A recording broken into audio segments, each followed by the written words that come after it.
గడిచిన గ్రామ పంచాయతీ ఎన్నికల్లో అత్యధికంగా సుమారు 67-68 సర్పంచులు 72% సర్పంచులు కాంగ్రెస్ పార్టీ బలపరిచిన సర్పంచుల్ని ఈ అశ్వరావుపేట నియోజకవర్గంలో గెలిపించుకోవడం జరిగింది.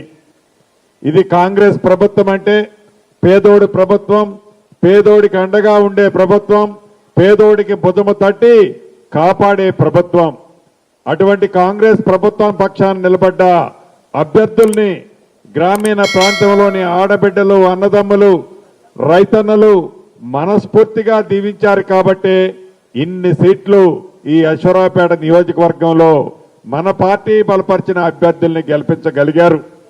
మీకు తెలియంది కాదు, ఈ అశ్వరావుపేట గిరిజన ప్రాంతం, ఈ గిరిజన ప్రాంతానికి పట్ల గౌరవ ముఖ్యమంత్రి రేవంత్ రెడ్డి గారు కూడా ప్రత్యేకమైన శ్రద్ధ చూపించి ఈ గిరిజన ప్రాంతాన్ని మరింత అభివృద్ధి చేయాలని ఆనాడు 5 సంవత్సరాలు నేను ఖాళీగా ఉన్నప్పుడు ప్రతి గ్రామానికి వచ్చి మీ కష్టాలు ఏవైతే చూశానో ముఖ్యంగా ఇళ్ల విషయంలో 10 సంవత్సరాలు ఆనాటి ప్రభుత్వం ఇళ్లు కట్టించాలనే జ్ఞానం కూడా లేకుండా పేదవాడి కష్టాలను విస్మరిస్తే ఈ ప్రభుత్వం వచ్చిన తర్వాత పేదవాడి ఆత్మ గౌరవానికి చిహ్నంగా ఉండే ఇందిరమ్మ ఇళ్లు ఇవ్వాలని, ఆ ఇచ్చేది కూడా గిరిజన ప్రాంతంలో ఐటీడీఏ ప్రాంతంలో అదనంగా 3,500 కాకుండా ఇంకొక 1000 ఎక్కువ ఇవ్వాలని నిర్ణయించి మన అశ్వరావుపేటకి 4,500 ఇల్లు ఇవ్వటం జరిగింది. 4,500 ఇల్లు అయితే ఇచ్చైతే ఇవ్వగలిగాం. ఇంకా ఎక్కడికి వెళ్ళినా అయ్యో సీనన్న నాకు ఇల్లు రాలేదు, అయ్యో ఆదినారాయణ గారు నాకు ఇల్లు రాలేదు అని ఎక్కడికెళ్ళినా నా ఆడబిడ్డలు అడుగుతున్న మాట నిజం, ఆడబిడ్డలు అడిగేది కూడా నిజం. ఎందుకంటే ఆనాటి 10 సంవత్సరాలలో సంవత్సరానికి ప్రతి నియోజకవర్గానికి 1,000 ఇళ్ళు ఇచ్చినా 10 సంవత్సరాల్లో 10,000 ఇవ్వగలిగే వాళ్ళు 1000 కాదు కదా 10 ఇళ్ళు కూడా ఆనాడు ఇవ్వని కారణంగా పేదవాడి కళ అట్లా అందన ద్రాక్ష పండులా మిగిలిందే తప్ప ఆ కళని పేదోడి ప్రభుత్వం, మీరెన్నుకున్న ప్రభుత్వం, ఈ ప్రజా ప్రభుత్వం వచ్చిన తర్వాత ఆ కార్యక్రమాలన్నీ చేస్తుంది. ఒక్క ఇళ్ల విషయంలోనే కాదు, సన్న బియ్యం విషయంలోనే కాదు, 200 యూనిట్ల ఉచిత కరెంటు విషయంలోనే కాదు, పేదవాడి కోసం, పేదవాడి కళ నెరవేర్చడం కోసం ఈ ప్రభుత్వం ఇప్పుడు కాదు రాబోయే 3 సంవత్సరాలే కాదు మళ్ళీ ఎన్నికల్లో కూడా మీ దీవెనలతో ఇందిరమ్మ ప్రభుత్వమే వస్తుంది. ఈ గిరిజన ప్రాంతం అంటే కాంగ్రెస్ పార్టీకి పెట్టని కోట. తప్పకుండా భవిష్యత్తులో ఈ ప్రభుత్వం ఈ ప్రాంతాన్ని మరింత అభివృద్ధి చేస్తుంది. ఎవరైతే కొత్తగా సర్పంచులు గెలిచారో, గెలిచిన సర్పంచులు కూడా చాలా కోరికలతో, చాలా ఆశలతో ఈ ప్రభుత్వాన్ని ఆనాడు దీవించారు, ఈనాడు మిమ్మల్ని గెలిపించారు. నిస్వార్థంగా పేదవాడికి మంచి చేసే కార్యక్రమంలో సర్పంచులందరూ పాలు పంచుకోండి. వ్యక్తిగతంగా మీకేమైనా ఇబ్బందులుంటే ఎమ్మెల్యే గారికో, నాకో, ఎంపీ గారికో చెప్పండి. కానీ గ్రామంలో ప్రజలని ఎక్కడా ఇబ్బంది పెట్టే కార్యక్రమం ఏ సర్పంచ్ కూడా చేయొద్దు అని మరొక్కసారి పదే నా కుటుంబ సభ్యులైన సర్పంచులు కూడా ఈ వేదిక ద్వారా తెలియజేస్తున్నాను. చివరగా ఇది మీరెన్నుకున్న ప్రభుత్వం, మీరు దీవించిన ప్రభుత్వం, మీ ఆశీర్వాదంతో ఈనాడు పేదవాడిని పరిపాలిస్తున్న ప్రభుత్వం.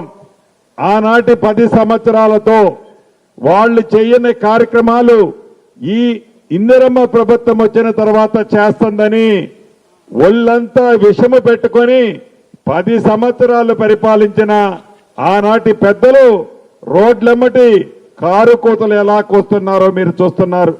వారికి ప్రజలు బుద్ధి చెప్పారు.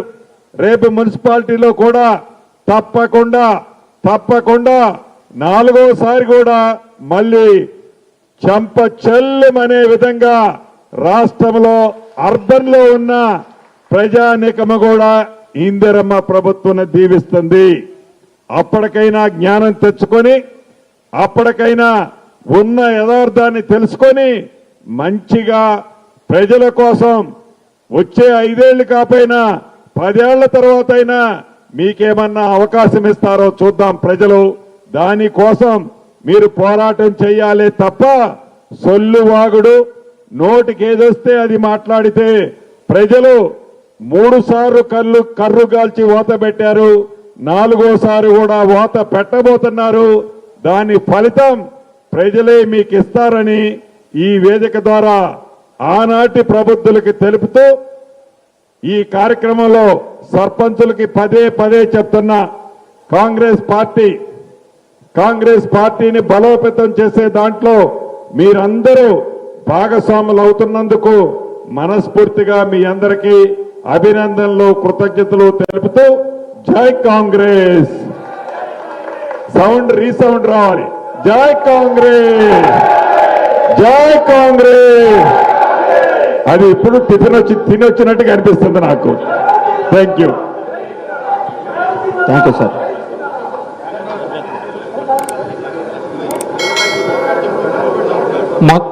ముందుగా దమ్మపేట మండలం ఎడమ పక్క రావాలి, చండ్రుగొండ కుడి పక్క రావాలి. వారితో పాటు మండల అధ్యక్షులు సార్ ఏ మండలం పిలిస్తే ఆ మండలం వాళ్ళు మాత్రానికి స్టేజ్ మీద ఉండాలి. దయచేసి ఎవరు వేరే మండలం ఎవరు ఉండొద్దు వేదిక మీద. ఓన్లీ దమ్మపేట ఏ పేరైతే పిలుస్తామో ఇటు దమ్మపేట అటు చండ్రగుండ 2 అటు పక్క చండ్రగుండ ఉండాలి, ఇటు పక్క దమ్మపేట ఉండాలి.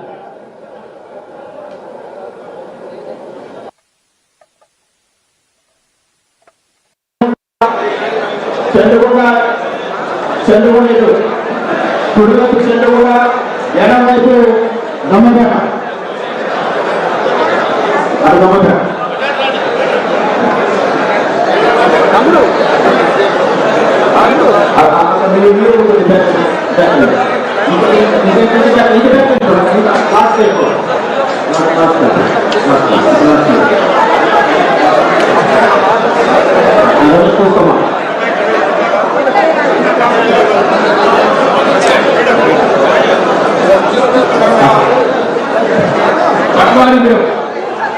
సర్పంచ్ గారు కూడా అచ్యుతరావు గారు,